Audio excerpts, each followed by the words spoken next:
नाशिकमध्ये रात्री 12 नंतर ही विसर्जन मिरवणूक सुरू राहणार आहे, मात्र डीजे ऐवजी पारंपरिक वाद्य वाजवत ही मिरवणूक सुरू राहील अशी माहिती पोलिसांनी दिलेली आहे। आपण याबद्दलचे अपडेट जाणून घेऊयात। शुभम बोडके आपल्या सोबत आहे। शुभम, खरं तर नाशिक ढोल संपूर्ण राज्यभर गाजतो। आज देखील त्याची झलक विसर्जन मिरवणुकीमध्ये पाहायला मिळालेली होती आणि आत्ताचा विसर्जन मिरवणूक ही शिगेला पोहोचल्यानंतरचा उत्साह कसा आहे?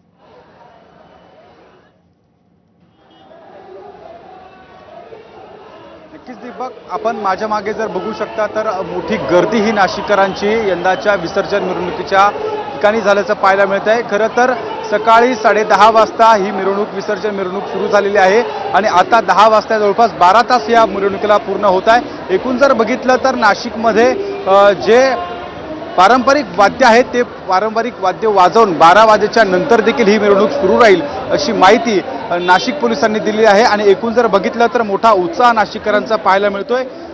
गणपती बाप्पा मोरयाचा जयघोष या कुंभनगरीमध्ये दुमदुमताना आपल्याला पाहायला मिळतोय। खरं तर ढोल तासांच्या गजरात नाशिककर या लाडक्या बाप्पाला निरोप देताना पाहायला मिळत आहे। खरं तर सकाळपासून मोठ्या प्रमाणात नाशिकमध्ये पाऊस पडतो आहे आणि अशा वातावरणात देखील भक्तीचे रंग हे नाशिककरांचे आपल्याला पाहायला मिळत आहे।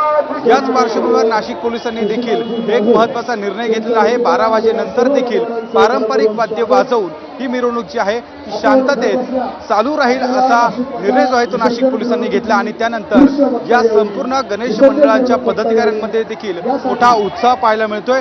ढोल पथकांचा हा निनाद आणि त्यात घोषणांची पडणारी ही भर, एकूणच जर हे वातावरण पाहिलं तर हे मोठा उत्साहाचं वातावरण आपल्याला पाहायला मिळतंय। दीपक, एकूण जर या संपूर्ण नाशिककरांचा सध्याची त्यामुळे नाशिककरांचा उत्साह देखील चांगलाच सध्या दुणावलेला देखील पाहायला मिळतो आहे। शुभम, या विसर्जन मिरवणुकीचे अपडेट घेत राहू। तुर्तास धन्यवाद दिलेल्या सविस्तर माहितीबद्दल। दरम्यान आज दिवसभर नाशिकमध्ये कशा पद्धतीने मिरवणूक काढण्यात आली होती, या मिरवणुकीत